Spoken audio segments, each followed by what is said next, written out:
Anyway, welcome.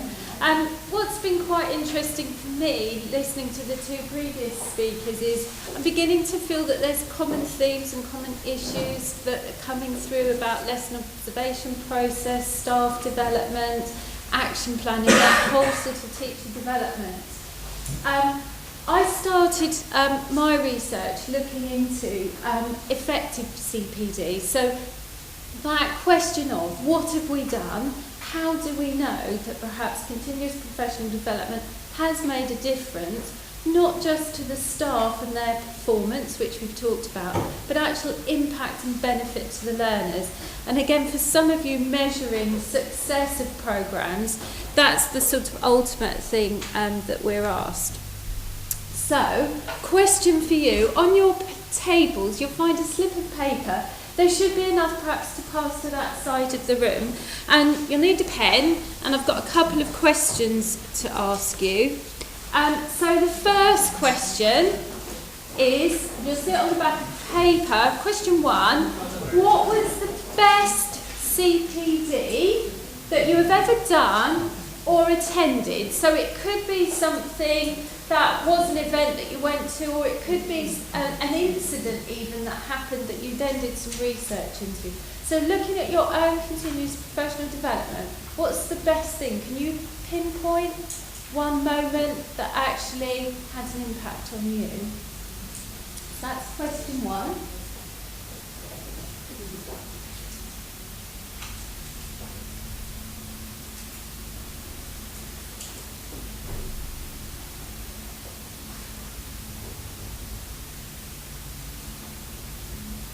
And we're going to follow that up with question 2 that says, so what change did you make after that CPD incident? So what change occurred?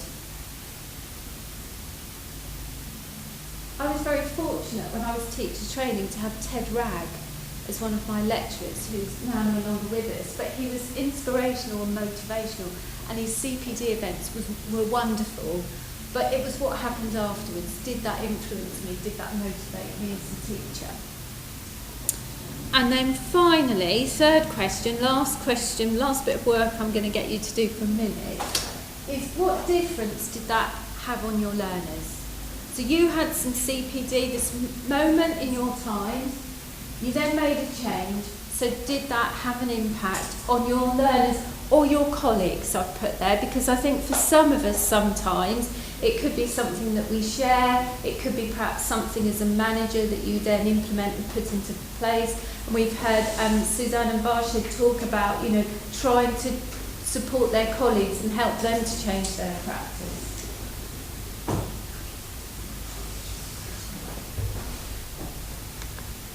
Okay, so my project started out really looking at what we can do with CPD to make it better, to make it more effective. And we've heard that already this morning. Can we make it quicker with higher impact? Can we make it more supportive with that sort of coaching element into the process?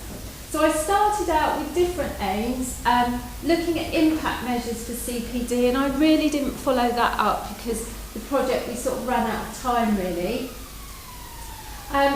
And the same with developing effective systems. I looked at some different methods, and I'll talk you through those to sort of getting better feedback about CPD. Developing strategies for supporting CPD so that the impact is greater, and again similarities with what Suzanne has put in place.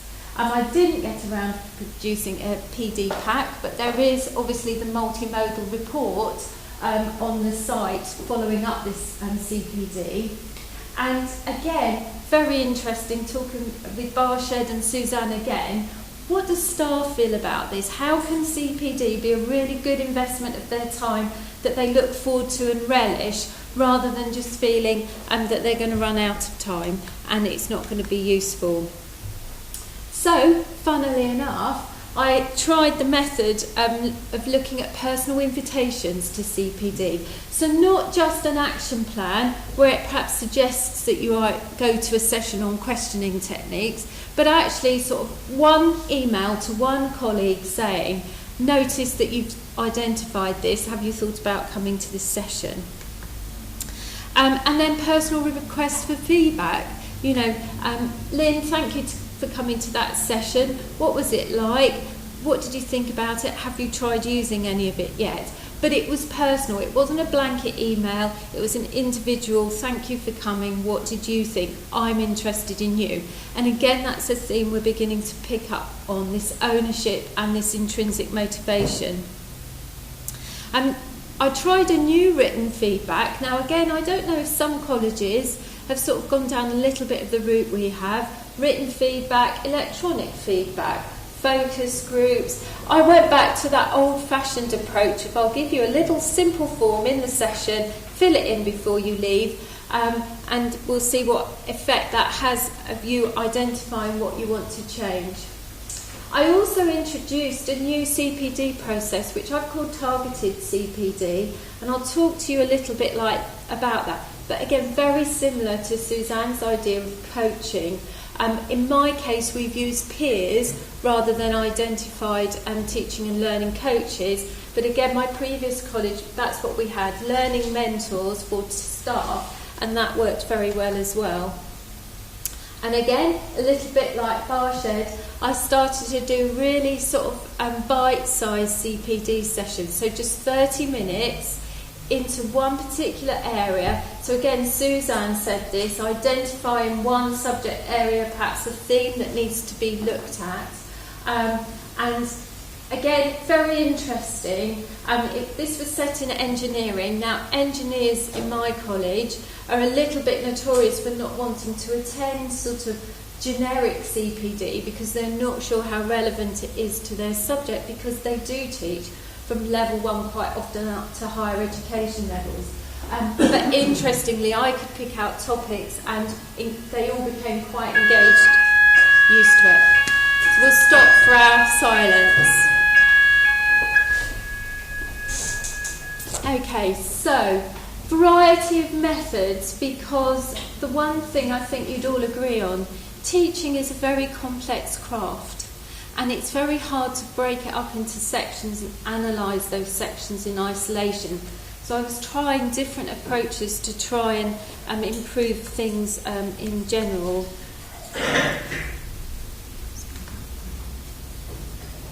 Okay. I also did staff focus groups. Interestingly, I didn't offer food. And did they come? They did come, actually. God, you're so good then. Yeah. I think it was because they felt there was a cultural shift occurring at the college in this whole process of we want to get better, how can we do this together, rather than we need you to get better and how are you going to do it. And that's been a really good shift in my college this year. So I've been quite lucky, I think, that I've been able to move that forward. Okay, so targeted CPD that I introduced, and I've always tried to shy away from sort of acronyms and that sort of thing, but actually what I wanted to give staff was a structure that they could follow in a holistic process with their peers, with their colleagues. So we use the idea of a topic, and I've said an area that teacher needs to focus on. And again, I'm sometimes not sure why, after lesson observations, we focus on those areas that need development, rather than looking at the areas that have worked well in that lesson and just do more of them. Most teachers, if you ask them what works well for your students, they'll know what works well for their students. So the next question is, why don't you do more of it? So again, to try and push some of our good teachers to outstanding, trying to get them to identify what's working well, can they do more of it, can they do it better? But it was their topic, their choice. I've then suggested that they did a sort of a self-assessment, so they might identify the topic and where they think they are with it, but then their peer could do a sort of a peer observation in a supportive manner. So again, it's this sort of working together, how can we improve this?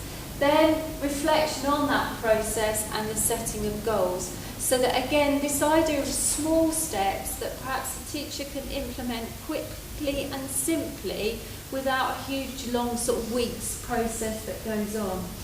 I've put exploration Because again, I think for some CPD or identified things we want to change and improve, there may be some exploration before you can really get into those clear steps.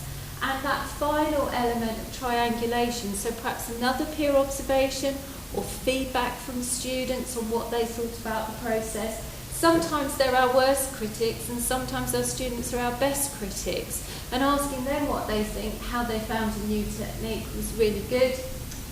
Formalising that into evaluation and then finishing it off with decide and define. So, do I need to stick with that? Can I define that moment of change and good things happen, or actually do I decide to do something different?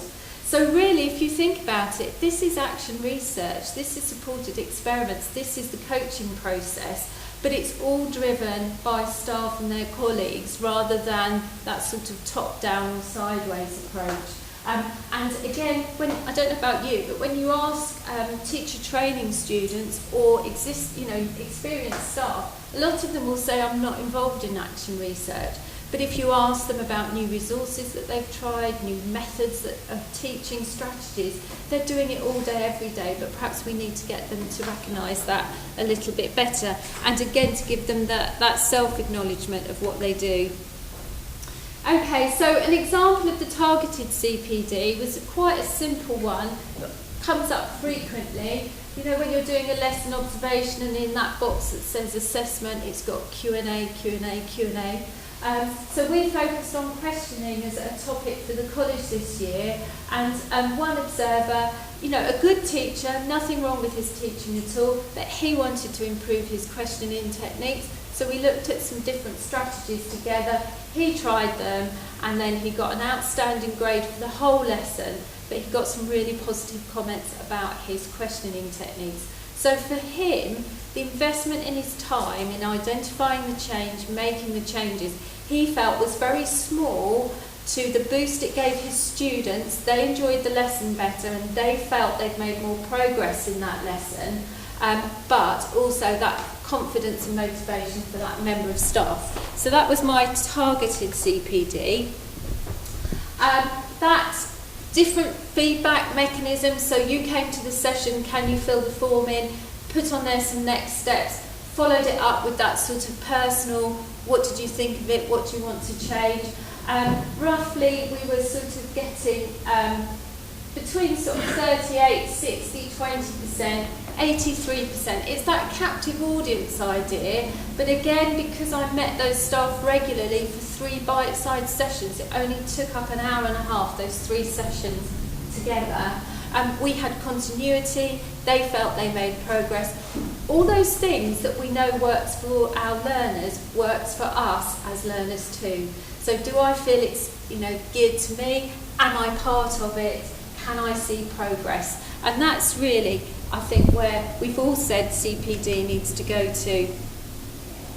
So, key findings then was the targeted CPD, and I'm hoping that the college will roll that out next year as our standard format for supporting experiments and supporting CPD at a peer level with staff. Manageable size chunks of CPD that staff have identified they want to do. That seems very easy for me as a professional development programme planner, because they're telling me what I need to organise, and half the time they also identify peers who they know are very good at doing it. So I've almost got sort of, my job made easy there. And that whole personal thing, and again I think that links into some of that idea of action planning. It's not a product, it's a process, and we need to sort of make our staff and ourselves feel part of that process. So that precious time that we invest in it, it really gives us value for money.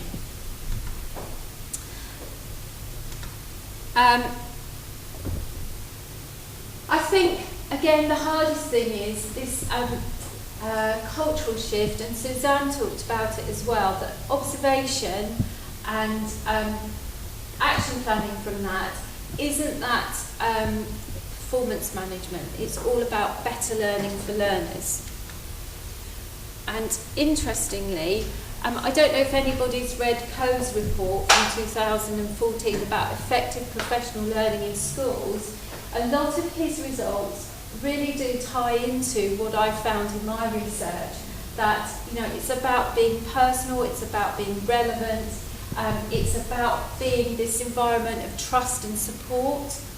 And again, Coe found in his sort of research that when you look at the lesson observation process, that you get about 60% sort of tie-in to what we see in the classroom being a true measure of the teacher's performance. And he says at a toss of a coin, you get a 50% relationship. So what are we doing? So I'd recommend you look at that report as well. So the recommendations, I don't think will surprise any of you. Personalise CPD as much as you can so that the tie-in's there. Follow up the sessions, that supported environment. So you're not leaving people just out there on a limb, you're supporting them to be creative. And that it's a discussion, it's a communication process with staff to improve the learning for their students. And you can find my report, obviously on the website. Thank you very much.